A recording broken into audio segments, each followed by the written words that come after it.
Chers auditeurs, je vous souhaite la bienvenue à votre rendez-vous musical Appassionato sur Radio Judaïka 90.2 FM, que vous pouvez également suivre en streaming sur notre site radiojudaïka.be.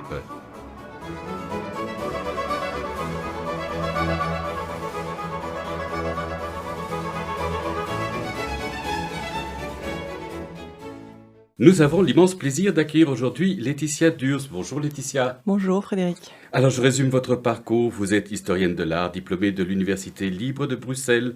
Vous avez consacré votre mémoire de fin d'études à la prévention contre le vol d'œuvres d'art dans les musées en Belgique et celui de votre post-graduat d'expert à la VUB à l'analyse de certains phénomènes du marché de l'art qui posent la question: est-il possible de créer la valeur des œuvres d'un artiste ? Vous avez ensuite été assistante chez Sotheby's avant d'intégrer à Maastricht la galerie Notman Master Paintings. Par la suite, vous avez rejoint l'atelier de la créatrice Isabelle de Borgrave. Vous êtes consultante pour le programme des jeunes patrons de Beaux-Arts et directrice générale du festival Muse Salentine situé à Alessano en Italie. Aujourd'hui, c'est en tant que directrice du département promotion du groupe Out Here que nous avons le plaisir de vous recevoir. Je vous propose de débuter notre entretien avec l'Allegro non molto du concerto en mi de Pierre-Gabriel Buffardin. Olivier Riel est à la tête de l'ensemble Le Petit Trianon.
L'Allegro non molto du concerto en mi de Pierre-Gabriel Buffardin. Olivier Ril est à la tête de l'ensemble Le Petit Trianon, une parution du label Ricercar. Alors dites-nous Laetitia, qu'est-ce que le groupe Out Here? Alors, le groupe Outir, c'est un groupe indépendant de production et d'édition de musique classique principalement, mais ça va de la musique ancienne jusqu'à la musique contemporaine, en passant par le jazz et la musique du monde. Alors quels sont les principaux labels de ce groupe? Alors ça regroupe une dizaine de labels, notamment Alpha Classique, qui est le label le plus important, qui reprend par exemple Véronique Jean, Sandrine Pio, mais aussi des interprètes comme Nelson Gurner. C'est assez vaste. Il y a Fantastique, oui. Oui, magnifique. Oui. Fuga Libera, qui est un label belge, qui est un peu à l'initiative de ce groupe Outir, justement. C'était le premier label? C'était le premier label du groupe. Il y a Arcana, qui était à la base français, mais qui maintenant est plus focalisé sur des interprétations de musique italienne et des interprètes italiens. Il y a Ramé, musique ancienne. Il y a Hot Note, qui est plutôt un label de jazz. Et alors, il y a, entre autres, deux labels un peu particuliers. C'est Phi, qui est en fait le label de Philippe Hervé. On a créé son propre label. Tout le monde connaît la réputation internationale. Exactement. Et alors, Fabricio Cassol, avec Akamoun. On a créé Instinct pour lui. Donc, il y a encore d'autres labels. Récemment, on a racheté, par exemple, Channel Classics. Formidable label anglais. Exact, oui. Donc, Avec, qui a notamment enregistré Rachel Podgers, Ivan Fischer. Donc, c'est une nouvelle collaboration qu'on va monter alors, à prochainement. l'origine de cette initiative du groupe Out Here, on trouve un personnage, Charles-Adrien Selm. Quelle était sa motivation? Alors à la base, c'était avec Michel Stockham, donc il avait racheté le label créé par Michel Stockham. Et, qui est au Conservatoire de Mons maintenant. Exactement. Et du coup, au fil d'une aiguille, c'était un mélomane, donc il s'est un passionné de musique et il a commencé à racheter d'autres labels, Alpha, Ricercar. Et petit à petit, il s'est dit, je vais regrouper tous ces labels sous une antenne, Outir Musique, qui va permettre d'aider, que ce soit pas quelque chose de très intimiste et confidentiel, mais qu'au contraire, qu'il y ait une exposition au niveau mondial, que ce soit desservi dans le monde entier, qu'il y ait une promotion qui puisse... c'est un peu une économie d'échelle aussi, c'est de pouvoir servir plusieurs labels et d'offrir une qualité de promotion et de diffusion à ces labels. C'est aussi une manière de promouvoir des artistes, de les soutenir. Out Here en Europe, c'est assez unique, c'est une chance pour la Belgique d'avoir une initiative pareille, parce que c'est un des plus grands groupes indépendants de production de musique classique à l'heure actuelle. Effectivement, c'est vraiment c'est un groupe qui devient de plus en plus important, mais qui reste humainement très, très proche des musiciens et qui, à l'écoute des musiciens, que ce soit pas uniquement de faire des produits commerciaux, c'est même pas ça du tout l'idée, c'est plutôt des biens culturels, de trouver des répertoires inédits ou des interprétations assez extraordinaires et de donner un peu carte blanche à ces musiciens, enfin, tout en restant en concertation avec eux, mais de leur permettre de pouvoir jouer, interpréter des œuvres magiques et en même temps magiquement, si je puis dire, interprétées. Oui. Alors, comme vous nous l'avez dit, il y a 10 labels qui se trouvent sous le chapeau de Out Here. Est-ce que tout est centralisé ou chaque label a un directeur artistique? Alors, je dirais un peu des deux. Donc, chaque label a garde son indépendance, son ADN, et c'est un peu le fer de lance de Charles, c'est que chacun garde son identité propre, mais les projets, entre guillemets, sont soumis à la direction et en fonction des budgets, des possibilités, sont acceptés. Ça donne lieu à des discussions âpres en réunion, faut-il le faire? Sûrement, moi je ne suis pas dans le secret des dieux, d'accord. mais je pense que sûrement, il y a Jérôme Lejeune qui est quand même une personnalité forte et je crois que lui... C'est à la tête du label Ricercar. Exactement. Et lui, chaque projet est unique, enfin... Et du coup, défend corps et âme. Oui, je pense que c'est nécessaire quand on est directeur artistique d'être passionné et donc de défendre avec passion ses projets. Exactement, oui. Jérôme Lejeune, que nous avons eu le plaisir de recevoir d'ailleurs dans cette émission. Alors dites-nous, pour qu'on ait une idée, Out Here, c'est combien de productions par année en moyenne? Alors c'est énorme, c'est 180 plus ou moins. 180? Oui, c'est exponentiel. En plus, pensez avec la pandémie et beaucoup de productions ont été enregistrées. Les musiciens en ont profité pour enregistrer. Du coup, on a énormément de productions. Tant mieux. Tant mieux, oui, c'est formidable. Alors, Vous êtes venus les bras chargés de nouveautés donc pour ces labels que vous défendez, et je propose de commencer par écouter un extrait de Passion, le nouveau disque de la soprano française Véronique Gens. Écoutons, voici le favorable temps, extrait du Triomphe de l'amour de Jean-Baptiste Lully. La soprano Véronique Gens est entourée de l'ensemble Les Surprises sous la direction de Louis-Noël Bestion de Camboula.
agité de soin et de désir flottant, soyez calmés dans ces heureux instants.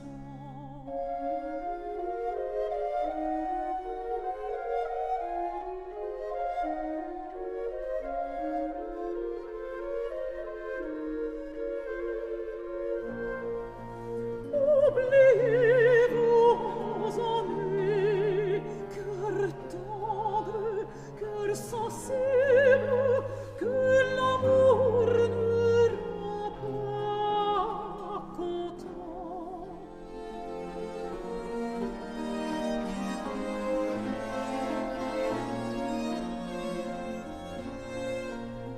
Oubliez vos ennuis, cœur tendre, cœur sensible, que l'amour ne rend pas content.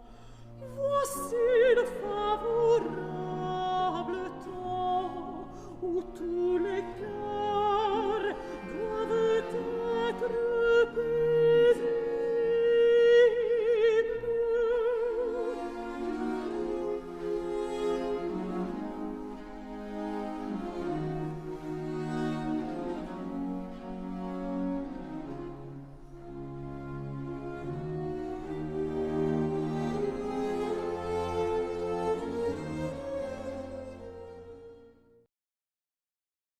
Voici le favorable temps, extrait du Triomphe de l'amour de Jean-Baptiste Lully. Véronique Jans était accompagnée de l'ensemble Les Surprises sous la direction de Louis-Noël Bestion de Camboula, une parution Alpha Classique dont la directrice de communication Laetitia Durs est notre invitée. Alors, Véronique Jans est une des grandes stars du chant en France. Selon vous, Laetitia, qu'est-ce qui l'a poussée à rejoindre le groupe Alpha? Et je crois que c'est suite à une grande amitié qui est toujours actuelle, d'ailleurs, avec Sandrine Piot. Et elle a fait pas mal de projets aussi avec Didier Martin, où elle était peut-être chanteuse invitée. Et je crois que de là est découlé une sorte d'amitié, de confiance, de respect. Et elle a commencé à faire plusieurs projets avec nous. Comment décririez-vous son album Passion, qu'il vient de sortir maintenant, dont nous venons d'écouter un extrait? Alors c'est un album, je crois que le terme passion est assez bien trouvé. Donc c'est une rencontre avec Louis-Noël Bestion, et qui, je ne sais pas si vous voyez l'abbaye Ambronay, où Bien sûr. ils ont travaillé sur un projet ensemble, et de là a découlé une sorte d'euphorie musicale, on va dire ça comme ça, et qu'ils ont commencé elle a voulu faire un projet avec eux, et donc Louis-Noël a imaginé une sorte d'opéra imaginaire avec des thèmes bien définis, différents, autour de la passion. Et donc, c'est tous des extraits d'opéra mis l'un derrière les autres qui a formé ce projet Passion. Donc, c'est des airs d'opéra, en gros. Et c'est un grand privilège parce que c'est une soprano qui est vraiment connue pour défendre ce répertoire et qui a été découverte d'ailleurs dans un opéra de Lully, je pense il y a 20 ans, avec William Christie. Alors, dites-nous Laetitia, vous êtes donc directrice de communication. Les médias traditionnels comme la radio, la télévision, les journaux, demeurent-ils toujours les principaux canaux pour promouvoir des artistes, ou est-ce qu'Internet est devenu le canal privilégié pour atteindre le public? Alors, je pense que l'un ne va pas sans l'autre. Les médias traditionnels restent très importants. Je crois que le fait de passer à la télévision, à la radio, ou un article est détonateur très important pour les musiciens, mais je pense que l'Internet peut être un excellent relais. Par exemple, un podcast qui peut être relayé sur les réseaux sociaux, quelqu'un qui n'écoute pas spécialement votre radio, par exemple, tout d'un coup pourrait découvrir... Elle est disponible sur Internet, on Voilà. peut l'écouter sur Internet. Et donc c'est un excellent relais. Et de plus en plus, quand on signe des nouveaux artistes, s'ils ne sont pas présents au niveau des réseaux sociaux, ou qu'ils n'ont pas une communauté, ce qu'on appelle digitale, il faut vraiment qu'ils soient vraiment des artistes excellents, parce que de plus en plus, les musiciens doivent être tournés vers le monde, vers le public, et être plus proches des publics, quoi. Et donc le groupe Out Here, par exemple, a développé une stratégie pour assurer la présence de leurs artistes sur Internet? Oui, on est en train de revoir d'ailleurs complètement notre site Internet qui va bientôt être disponible. Et il y a une communauté digitale qui s'occupe que de ça, et des réseaux sociaux, des newsletters, comment aussi conseiller les musiciens, parce que parfois ils sont un peu dépourvus, et comment on peut, entre guillemets, les aider à être présents sur les plateformes, sur les réseaux sociaux, ou par exemple faire des petites capsules vidéo qui ont de plus en plus de succès. Et les Moi, conseils. personnellement, je trouve que c'est indispensable Voilà, de ouais. pouvoir avoir cette petite capsule vidéo qu'on peut mettre et sur YouTube, et ça donne directement une autre dimension pour faire connaître le projet ou le nouvel album d'un artiste. Oui, je trouve effectivement. Parce que je crois qu'il faut vraiment se démarquer par rapport à tellement de projets qui sortent. Et du coup, si on n'a pas une présence, c'est plus compliqué, je dirais. Oui, oui, je pense. Est-ce que c'est important pour vous de choisir des artistes qui savent communiquer, ou vous faites un petit peu abstraction? Mais c'est ce que je disais juste avant, c'est un critère qui rentre en ligne de compte, que ce soit des musiciens qui ont une communauté, qui s'intéressent aux réseaux sociaux, qui sont en contact en direct avec leur public, ou qui tournent aussi énormément, ou Donc, qui donnent des concerts. un vieux dinosaure qui n'y connaîtrait rien et qui ne veut pas savoir, qui veut juste être enfermé dans sa musique, a peu de Ça- chance d'être signé? Je crois qu'il faut pas, on ne refuse pas, hein, mais je pense que, c'est plus compliqué. Alors, parce il y a, par exemple, je pense que Sokolov est quelqu'un de totalement autiste, Oui, qui j'ai n'a jamais jamais lu de une contact. interview de lui, oui. Et quand même, c'est quand même un très très grand musicien. Donc, mais il tourne énormément. Donc je pense que l'un peut compenser l'autre. C'est-à-dire que s'il y a une tournée de concert importante, ça peut, entre guillemets, remplacer les réseaux sociaux un peu plus absents. Mais en général, c'est quand même important qu'il soit digitalement aussi présent. Présent. Alors, je propose qu'on retourne à la musique avec le premier prélude et fugue en do majeur tiré du premier cahier du clavier bien tempéré de Jean-Sébastien Bach dans l'interprétation de Cristiano Holz.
le premier prélude et fugue en do majeur tiré du premier cahier du clavier bien tempéré de Jean-Sébastien Bach, je vais y arriver, dans l'interprétation de Cristiano Holst, une parution du label Ramé, membre du groupe Out Here.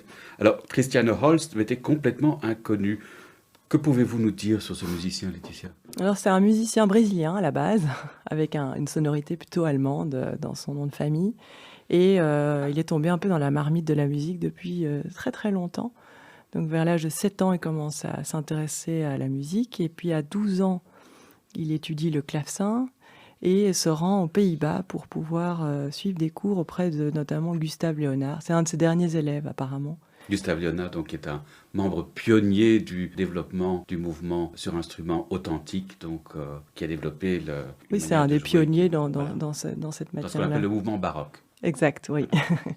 Et il a fait même des masterclass avec Pierre Entaille, et donc il s'est vraiment intéressé à plusieurs instruments, non seulement le clavecin, mais aussi le clavicorde, l'orgue. Et alors, je crois que cet enregistrement, ce qui est intéressant, c'est qu'il a fait sur donc c'est une copie, c'est pas un instrument d'origine, mais qui a un clavier, enfin je connais pas très bien les termes techniques, mais qui permet justement de donner beaucoup plus de nuances dans son interprétation. Ça m'a vraiment frappé. Donc et selon lui, probablement, Bach aurait destiné ce répertoire à ce type d'instrument, en fait. Il connaissait donc le facteur d'un instrument d'origine.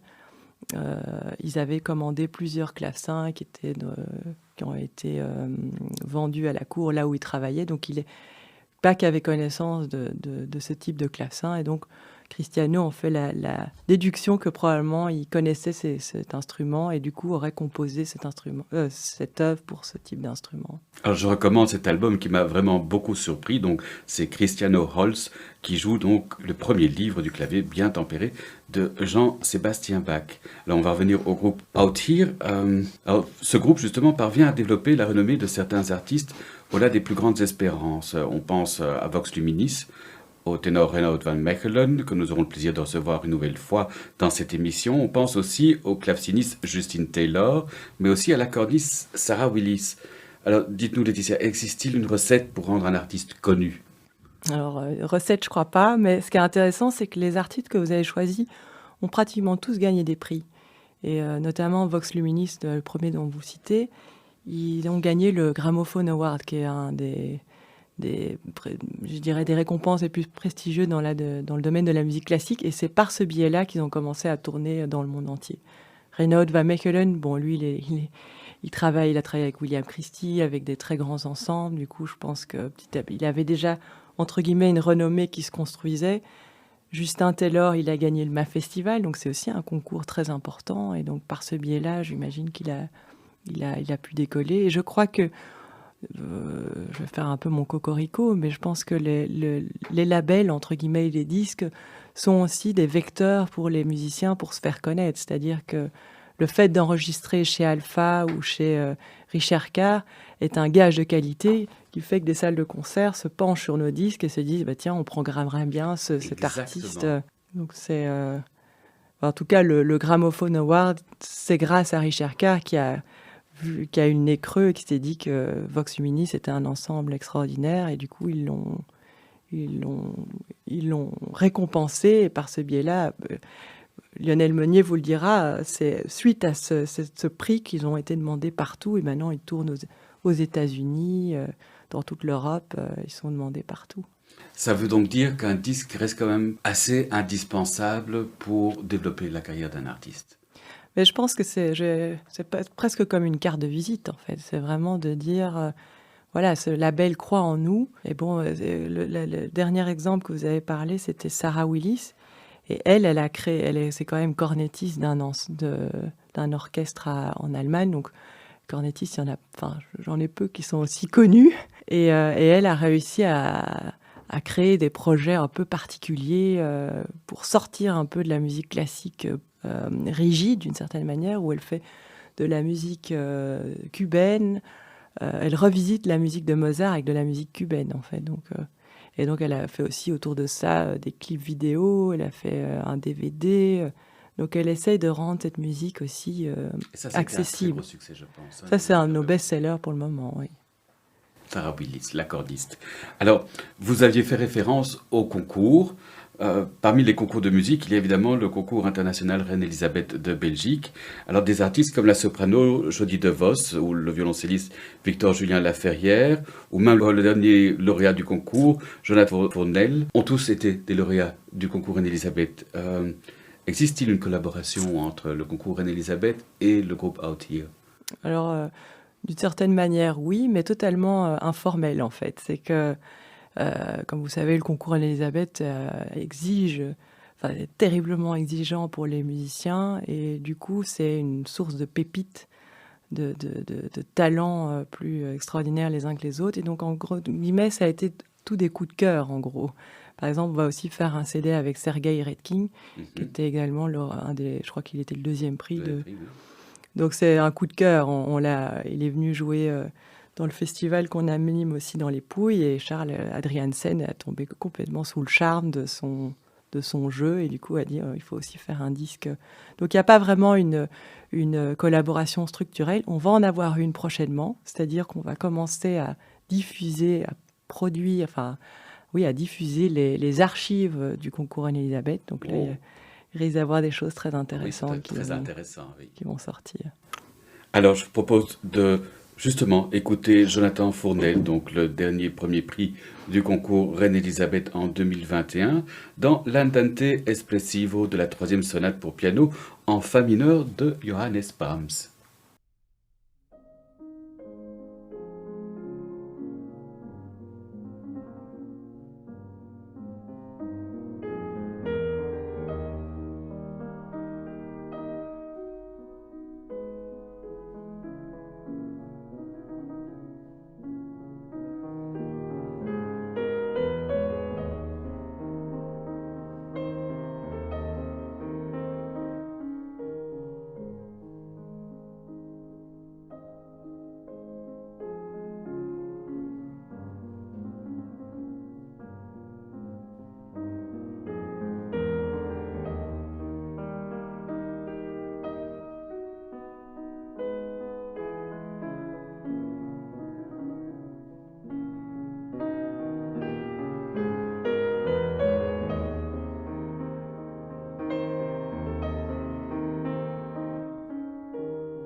L'Andante Expressivo de la troisième sonate pour piano en fa mineur de Johannes Brahms par Jonathan Fournel, une parution du label Alpha.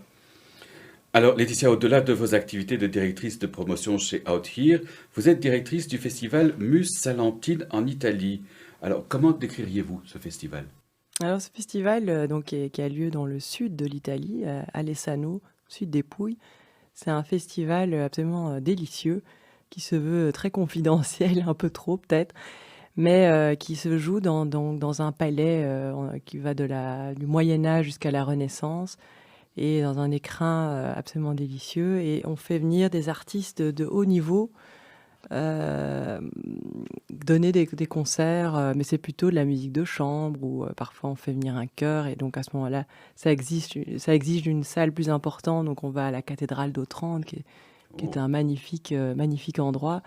Et donc, oui, on fait une série de concerts qui est développée sur 2 éditions. Une au milieu de l'été, et qui dure plus ou moins une semaine, et une mi-septembre, donc plus en arrière-saison, qui permet d'avoir un climat un peu moins chaud. Et en général, ça se joue dans une salle de concert qui était l'ancien pressoir d'huile d'olive. Donc il y a encore la grande meule pour presser les olives et un magnifique Steinway pour des concerts de piano. Donc Depuis combien de temps ce festival existe? Alors il existe depuis, je dirais, 9 ans. Moi, ça fait 8 ans que j'ai rejoint l'équipe. Et en fait, c'est Charles et Diane Adriansen qui sont tombés amoureux de cette région. Et en fait, il y a très peu de concerts de musique classique de haut niveau. C'est plus la pizzicata ou des fêtes foraines et des choses comme ça. Et du coup, ils se sont dit, mais pourquoi pas faire venir nos musiciens dans cet endroit qui est absolument magique et de donner des concerts, mais dans une ambiance tout à fait bon enfant, familiale. Et ce qui permet aussi à Charles Adriansen de se dire, bah tiens, je voudrais écouter tel musicien pour voir si au niveau enregistrement ça pourrait être intéressant ou pas. Donc c'est aussi un petit peu un laboratoire. Exactement.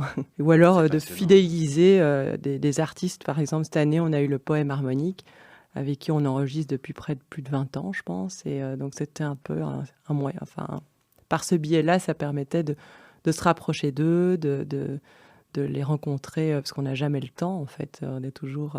De passer du temps avec eux. Voilà, de les connaître exactement. un petit peu. Et aussi au public, d'ailleurs, de pouvoir, après le concert, de discuter, de prendre un verre et de parler avec les musiciens. La jauge est 130 personnes, donc c'est pas énorme. En plus, avec la pandémie, on a dû encore plus réduire. Oui, Et donc c'est assez intimiste. Parfois aussi, on le fait sur la place du village, donc il y a une connotation assez amusante avec les enfants qui font du vélo autour. Le public est assez, donc est majoritairement italienne.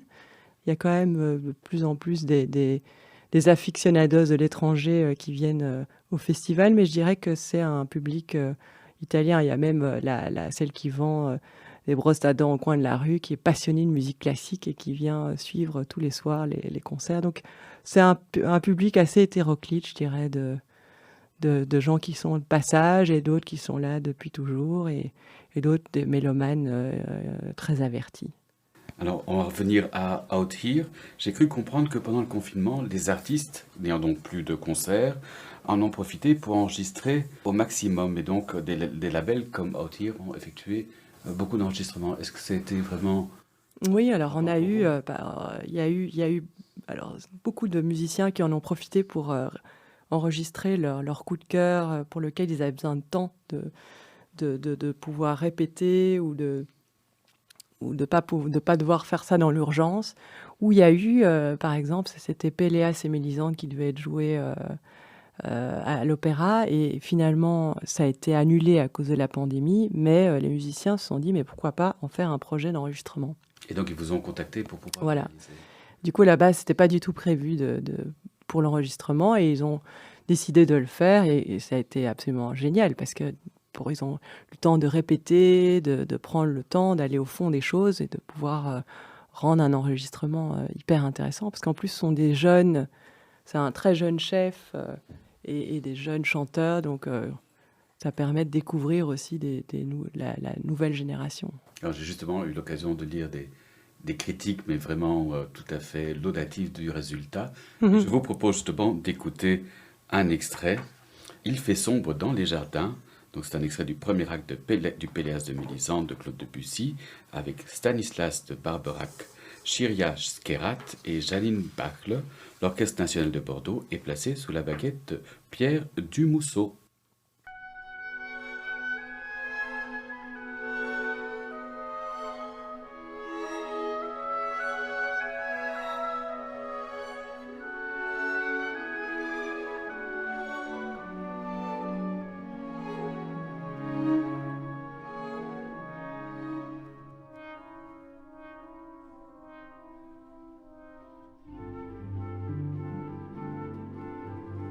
Il fait sombre dans les jardins, et quelle forêt tout autour des palais. Oui, cela m'étonnait aussi quand je suis arrivée ici, et cela étonne tout le monde. Il y a des endroits où l'on ne voit jamais le soleil, mais l'on s'y fait si vite.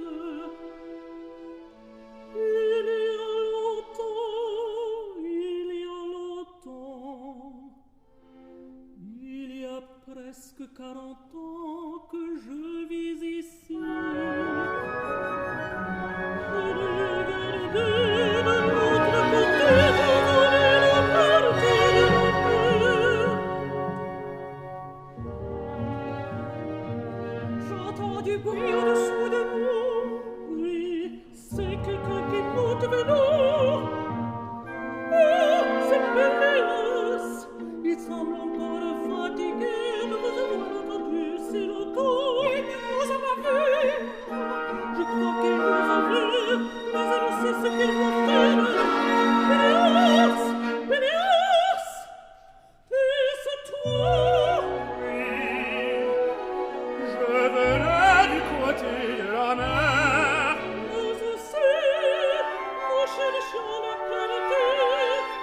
Ici, c'est un peu plus calcaire, et cependant la mer est sombre. Nous aurons une tempête cette nuit. Il y en a toutes les nuits depuis quelque temps, et cependant elle est si calme maintenant. On s'embarquerait sans le savoir, et l'on ne reviendrait plus.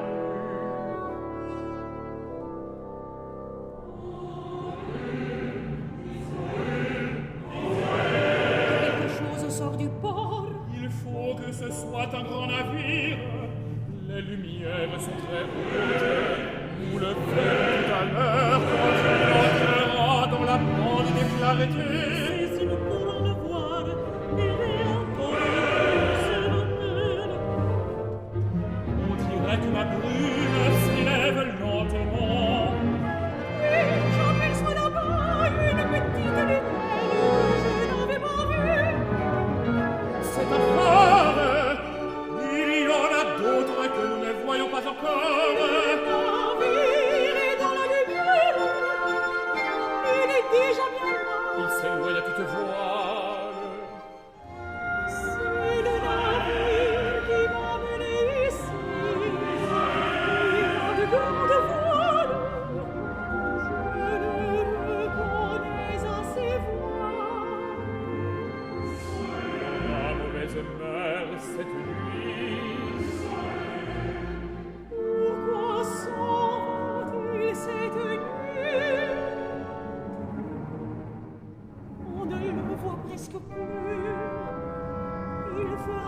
peut-être naufrage.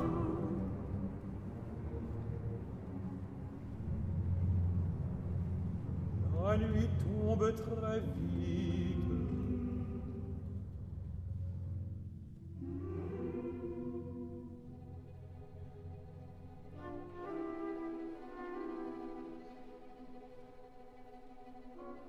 Il est temps de rentrer. Péléas, montre la route, Mélisande.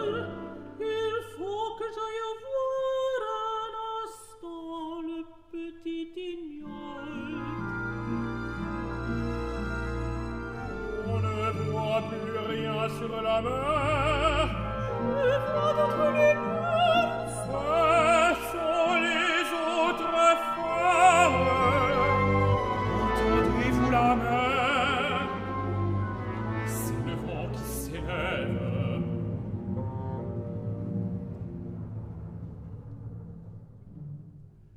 Descendons par ici. Voulez-vous me donner la main? Voyez, voyez, j'ai les mains pleines de fleurs. Je vous soutiendrai par le bras. Le chemin est escarpé et il y fait très sombre.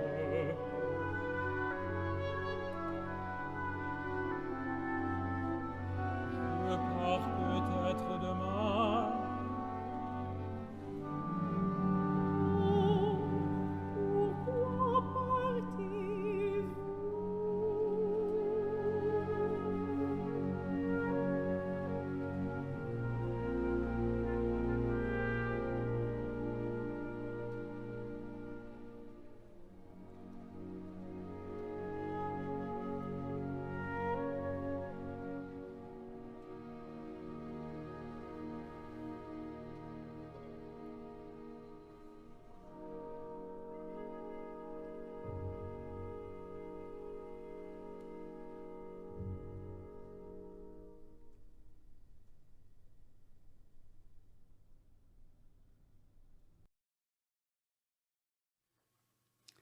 Il fait sombre dans les jardins, extrait du premier acte du Péléas et Mélisande de Claude Debussy avec Stanislas de Barberac, Chiryas Kerat et Janina Bacle. L'Orchestre national de Bordeaux était placé sous la baguette de Pierre Dumousseau. Alors Laetitia, nous avons comme tradition d'offrir à nos invités de partager avec nos auditeurs un morceau de son choix. Qu'aimeriez-vous nous faire écouter? Alors moi j'aime beaucoup Schubert et c'est le chant du cygne qu'on vient de sortir chez nous avec Julien Prégardien et Martin Hemschen. Ça, c'est un album qui vous a beaucoup plu? Beaucoup, oui. Alors, on va écouter donc Stanchen, tiré du cycle de mélodies, le chant du cygne de Franz Schubert par Julien Prégardien qui est accompagné de Martin Hemschen.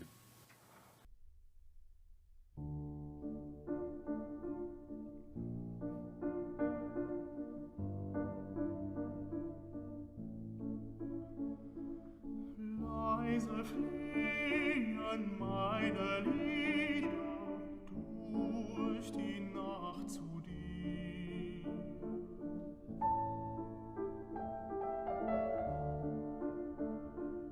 In den stillen Heiner Lieder, Liebchen, komm zu mir.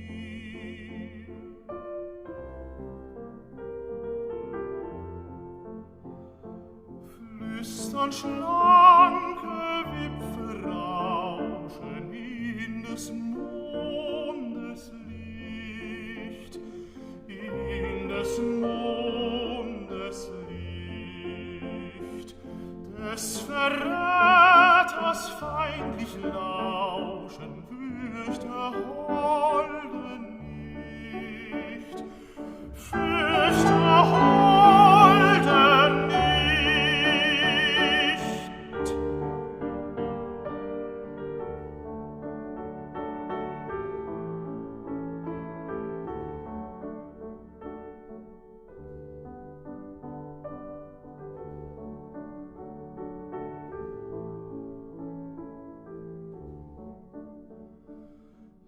Hörst ihn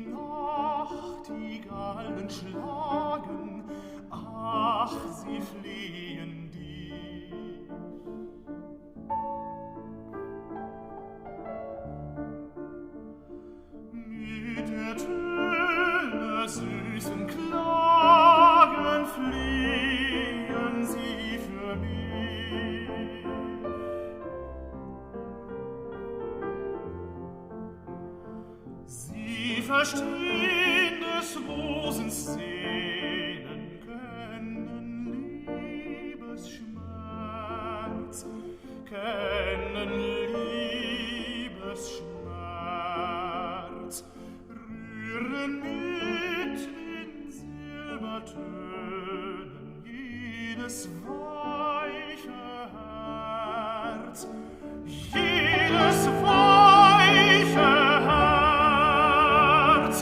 Lass auch dir die Brust bewegen, Liebchen, höre mich, bebend harr ich dir entgegen. Komm, beglücke mich, komm, beglücke mich,